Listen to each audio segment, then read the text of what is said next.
अस्सलाम वालेकुम दोस्तों, आज मैं आपके लिए कबाब बनाने की एक बहुत ही लाजवाब रेसिपी लेकर आई हूँ। आज कबाब बनाने की ऐसी रेसिपी आप लोगों के साथ शेयर करने वाली हूँ, यकीन मानिए मुँह का जायका ही बदल जाएगा। बहुत ही लाजवाब ये कबाब बन के तैयार होते हैं। ख़ास बात ये है कि आप इन्हें सिर्फ़ एक बार बनाएँगे और आप इन्हें कई महीनों तक स्टोर करके खा सकते हैं। कबाब बनाने के लिए 2 कप चने की दाल मैंने ली है। दाल को मैंने पहले से भिगोया नहीं था, बस मैंने इसी टाइम इसे फ़ौरन से वॉश किया है। कच्ची दाल है, ये बगैर भीगी हुई दाल मैंने ली है, क्योंकि यहाँ पर इसमें हम गोश्त भी साथ में डाल के गलाएँगे, तो इसीलिए आपने दाल को पहले से भिगोना नहीं है। मैं यहाँ पर अब इसमें गोश्त शामिल कर रही हूँ। मैंने बीफ का गोश्त लिया है, तकरीबन आधा किलो गोश्त है। 2 कप चने की दाल हमने ली है।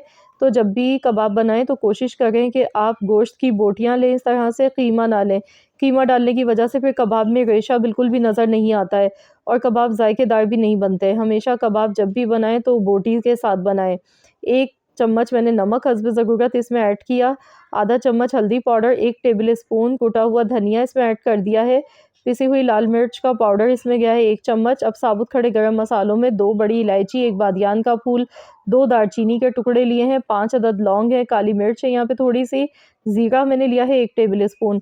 ये साबुत खड़े गरम मसाले इसमें ऐड कर दिए, साथ में 2 से 3 तेज़पात के पत्ते शामिल करने हैं। गोल वाली सूखी लाल मिर्चें यहाँ पे लेंगे, तकरीबन 10 से 12 मिर्चें मैंने इसमें ऐड की हैं। अब इसके साथ ही लहसुन अदरक इसमें जाएगा, तो मैंने यहाँ पर लहसुन के जवे लिए तकरीबन 12 से 15 लहसुन के जवे थे। 1 इंच के बराबर मैंने अदरक का टुकड़ा लिया इस तरह से काट के। तो अब इसमें हस्ब ज़रूरत हम पानी शामिल कर देंगे। तो यहाँ पानी आप अपने प्रेशर कुकर के हिसाब से डालिएगा, बस इतना पानी डालना है कि इसमें दाल और गोश्त अच्छी तरह से गल जाए और पानी इसमें बाकी नहीं रहना चाहिए। तो यहाँ मैंने प्रेशर इसे लगा दिया है 20 मिनट के लिए। 20 मिनट के बाद फिर मैं आपको दिखाऊँगी। तो यहाँ पर टोटल 20 मिनट हो चुके थे। यहाँ देखिए इसका जो पानी है वो एकदम ड्राई हो चुका है, दाल भी एकदम सॉफ्ट हो गई है और गोश्त भी अच्छी तरह से इसमें गल चुका है। तो अब इसमें जो साबुत खड़े गरम मसाले इन्हें हम हटा देंगे। मैं यहाँ पर इसे हैंड ब्लेंडर की मदद से पीस लूँगी। आप चाहें तो इसे वैसे ही सिल पर भी हाथ से पीस सकते हैं मसाला इसका। तो यहाँ मैं आपको दिखा देती हूँ। देखिए मैंने पीस के ये तैयार कर लिया है। कबाब का जो बैटर है ये तैयार हो चुका है। अब इसमें हरा धनिया जाएगा, 1 गड्डी बारीक कटा हुआ धनिया लिया है, 3 से 4 हरी मिर्चें ली हैं, पुदीना थोड़ा-सा लिया है। हरे मसाले डालने से कबाब में बहुत अच्छा-सा फ्लेवर आता है। अब इसमें प्याज़ जाएगी, 1 मीडियम साइज़ की बारीक चॉप की हुई ऑमलेट कट स्टाइल प्याज़ इसमें ऐड कर देंगे। इसके साथ ही 1 अदद अंडा इसमें शामिल करना है। आप चाहें तो अंडा साथ ही ऐड कर दें, या तो फिर आप अलग से बाद में अंडा फेंट कर कबाब के ऊपर लगा के ऊपर से भी कोटिंग कर सकते हैं, लेकिन इस तरह भी डालेंगे तो भी सही अच्छा रहता है। नमक इसमें डालेंगे हस्ब ज़रूरत, क्योंकि नमक मैंने चेक किया था, नमक मुझे कम लग रहा था इसलिए मैंने मज़ीद नमक शामिल किया। इसके साथ ही 1 टीस्पून मैंने गरम मसाला पाउडर इसमें ऐड कर दिया। अब इन सारी चीज़ों को अच्छी तरह से हमने मिक्स करना है। तो कबाब का बैटर आप जब भी बनाएँ ना, तो कोशिश किया करें कि ये ज़्यादा पतला ना हो, इसमें पानी ना हो। तो यहाँ आप देख सकते हैं कि मैंने जब दाल और गोश्त को गलाया था तो उसमें बिल्कुल भी पानी मौजूद नहीं था। एकदम ड्राई ये बैटर बन के तैयार हुआ, वरना जो अक्सर कबाब हमारे टूट जाते हैं, तो उसकी जो मेन रीज़न होती है वो यही होती है कि मसाला जो होता है वो काफ़ी पतला रह जाता है, इसमें पानी रह जाता है, जिसकी वजह से कबाब फिर टूट जाते हैं, बिखर जाते हैं।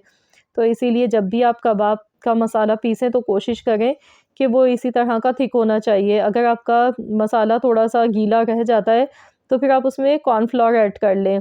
थोड़ा-सा कॉर्नफ्लोर डाल लें, लेकिन इसी तरह की कबाब के बैटर की कंसिस्टेंसी होनी चाहिए।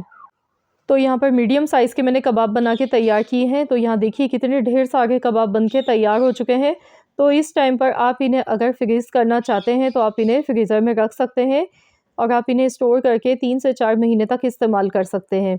ये देखिए कितने ज़बरदस्त ये कबाब बन के तैयार हुए हैं। तो मैं आपको चलिए फ्राई करके दिखा देती हूँ। कबाब फ्राई करने के लिए फ्राई पैन में ऑयल लेंगे। बहुत कम हमने ऑयल लेना है, बहुत ज़्यादा इस्तेमाल नहीं करना है। बहुत थोड़े से ऑयल में ये कबाब फ्राई हो जाते हैं। लो टू मीडियम फ्लेम पर हमने कबाब को अच्छी तरह से फ्राई करना है। तो यहाँ पर आप देख सकते हैं मैंने कबाब पर ऊपर से अंडा भी नहीं लगाया, कुछ भी नहीं लगाया है। और मैं आपको दिखाऊंगी कबाब करीब से, मैं आपको दिखा रही हूँ क्लोज़ करके। देखिए बहुत आसानी से ये कबाब बन जाते हैं, बिल्कुल भी ये टूटते नहीं हैं ना बिखरते हैं। बहुत ही शानदार कबाब ये फ्राई होते हैं, बहुत आसानी के साथ। तो देखिए माशाल्लाह अल्हम्दुलिल्लाह कितना खूबसूरत इनका कलर लग रहा है दिखने में। तो इसी तरह से आपने भी जब तक खूबसूरत सा गोल्डन कलर नहीं आ जाता है, पलटते-पलटते हुए इन्हें अच्छा सा फ्राई कर लेना है। तो यहाँ पर आप देख सकते हैं माशाल्लाह से बहुत बेहतरीन कबाब हमारे फ्राई हुए हैं और आप देख सकते हैं बिल्कुल भी ये टूटे नहीं हैं, ना तो ये बिक रहे हैं। तो इस तरह से आप भी अगर कबाब बनाना चाहते हैं तो इन्हीं टिप्स एंड ट्रिक्स को फॉलो करें, इंशाअल्लाह ताला आपके कबाब कभी भी नहीं टूटेंगे फ्राई करते टाइम। तो देखिए कितना खूबसूरत सा इनका कलर लग रहा है दिखने में। तो चलिए हम इन्हें डिश आउट कर लेते हैं। तो ये देखिए हमारे आज के बेहतरीन से ये कबाब बनके फ्राई हो चुके हैं, जो कि खाने में बहुत ज़्यादा लाजवाब बने हैं। अगर आप भी चाहते हैं कोई मज़ेदार से कबाब खाना तो ज़रूर बनाइए, शाम की चाय को ख़ास बनाएँ ये शामी कबाब बनाकर।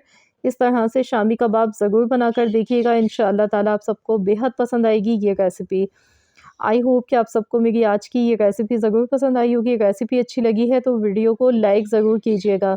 तो यहाँ मैं आपको तोड़कर भी दिखाऊँगी कबाब के ये किस तरीके के कबाब बनके तैयार हुए, अंदर कितना रेशा है इसमें, क्योंकि हमने इसमें बोटी का इस्तेमाल किया था। अगर हम कीमे से कबाब बनाते हैं तो एक तो वो बहुत ज़्यादा सॉफ्ट बनते हैं और बिल्कुल भी रेशा नहीं आता है।